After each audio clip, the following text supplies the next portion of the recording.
Shalom para kaum ibu, kita akan belajar dan mendengarkan firman Tuhan kali ini. Mari kita siapkan hati kita dan kita akan buka terlebih dahulu sebelum firman Tuhan kita dengar. Mohon supaya Roh Kudus memberikan hikmat, akal budi, kebijaksanaan untuk kita mengerti firman Allah.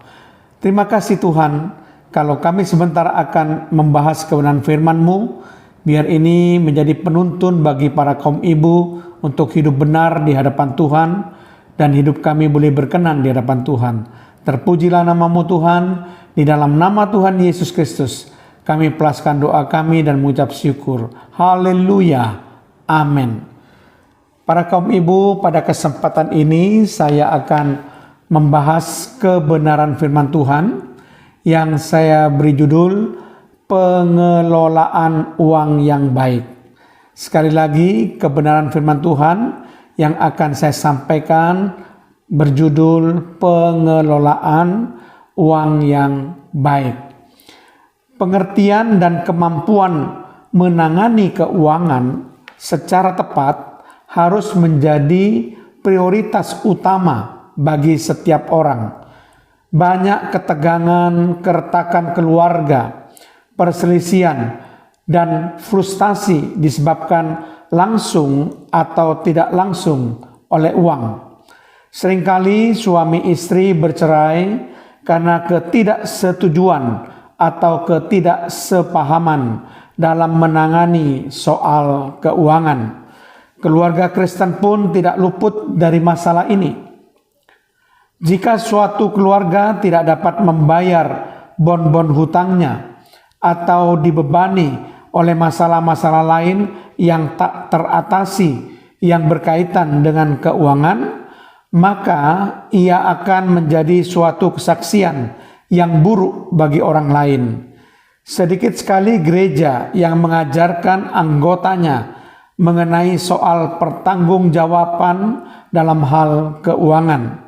Masalah ekonomi keluarga yang berkaitan erat dengan masalah keuangan merupakan masalah yang perlu untuk dibahas pada zaman ini.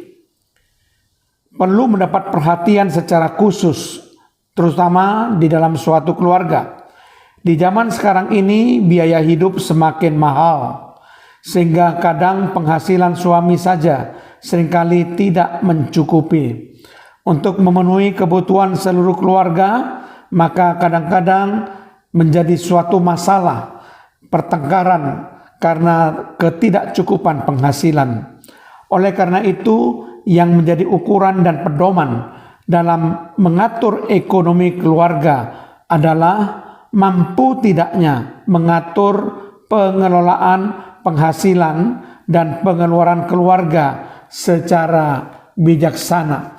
Nah, mari kita akan belajar bagaimana cara pengelolaan uang yang baik sesuai dengan kebenaran firman Tuhan.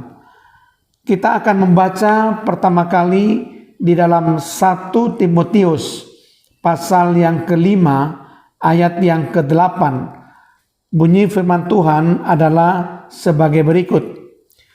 Tetapi jika ada seorang yang tidak memeliharakan sanak saudaranya, apalagi seisi rumahnya, orang itu murtad dan lebih buruk dari orang yang tidak beriman. Jadi cara pengelolaan uang yang baik yang pertama adalah menyediakan segala sesuatu yang dibutuhkan bagi diri Anda dan keluarga Anda. Di sini dikatakan harus bisa memeliharakan sanak saudara dan seisi rumah. Jadi orang percaya seharusnya memastikan bahwa kebutuhan dan kesenangan hidup keluarga mereka telah terpenuhi. Perbekalan yang cukup, makanan untuk dimakan, dan pakaian bersih untuk dipakai, juga tempat tinggal yang layak untuk dihuni. Apabila terjadi sesuatu hal dalam keluarga, orang percaya juga harus memastikan bahwa keluarga mereka mampu untuk terus melanjutkan hidup. Kemudian cara yang kedua, bagaimana mengelola uang yang baik. Dalam 1 Timotius pasal yang ke-6 ayat yang ke-8, di situ dikatakan asal ada makanan dan pakaian cukuplah. Maksudnya adalah supaya kita mengelola keuangan dengan berkat Tuhan yang ada. Kita kalau mempunyai makanan yang cukup untuk dimakan, pakaian yang cukup untuk dipakai, dan tempat tinggal yang cukup untuk meletakkan kepala, dan yang segala sesuatu yang selebihnya, itu sebetulnya merupakan tambahan dari kebutuhan. Yang penting ada makanan, ada pakaian, ada tempat tinggal. Sebetulnya itu adalah cukup bagi kita dan merupakan kasih karunia daripada Tuhan. Kemudian cara yang ketiga, bagaimana mengelola keuangan yang baik. Di dalam Roma 12 ayat yang ke-17 dengan sangat jelas dikatakan di situ, janganlah membalas kejahatan dengan kejahatan, lakukanlah apa yang baik bagi semua orang. Di sini ada suatu nasihat, lakukanlah apa yang baik bagi semua orang. Dan juga dalam Roma pasal 13 ayat yang ke-8, di situ dikatakan dengan jelas, janganlah kamu berhutang apa-apa kepada siapapun juga, tetapi hendaklah kamu saling mengasihi, sebab barang siapa mengasihi sesamanya manusia, ia sudah memenuhi hukum Taurat. Di sini janganlah kamu berhutang apa-apa kepada siapapun juga. Jadi sangat jelas di sini bagaimana Alkitab menuntun supaya orang Kristen itu tidak berhutang kepada siapapun dan melakukan semua yang baik bagi semua orang. Jadi kalau setiap orang Kristen melakukan bisnis untuk memenuhi kebutuhannya, maka lakukanlah semuanya itu supaya mendatangkan kebaikan bagi semua orang. Dan jangan sampai kita berhutang, artinya kita mengeluarkan pengeluaran yang melebihi dari penghasilan kita. Jadi cukupilah semua kebutuhan saudara dengan apa yang ada.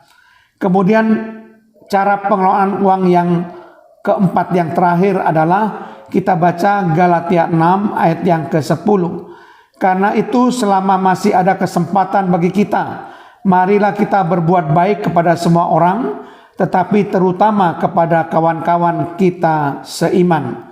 Setelah orang-orang Kristen memenuhi kebutuhan keluarganya atau kewajiban keuangannya serta keperluan usahanya, maka tindakan berikutnya adalah menggunakan sisa uangnya untuk bisa menolong orang lain. Jadi ketika kita diberkati oleh Tuhan, maka kita berusaha menggunakan berkat Tuhan itu juga untuk memberkati orang lain.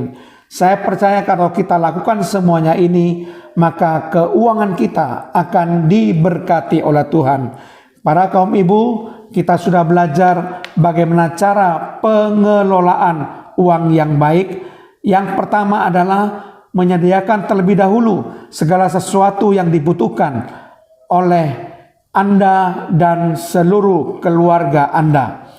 Kemudian yang kedua, hiduplah berpada dengan apa yang saudara miliki, asal ada makanan dan pakaian cukuplah, jangan hidup berlebih-lebihan. Yang ketiga, kita harus berusaha tidak berhutang apa-apa kepada siapapun juga.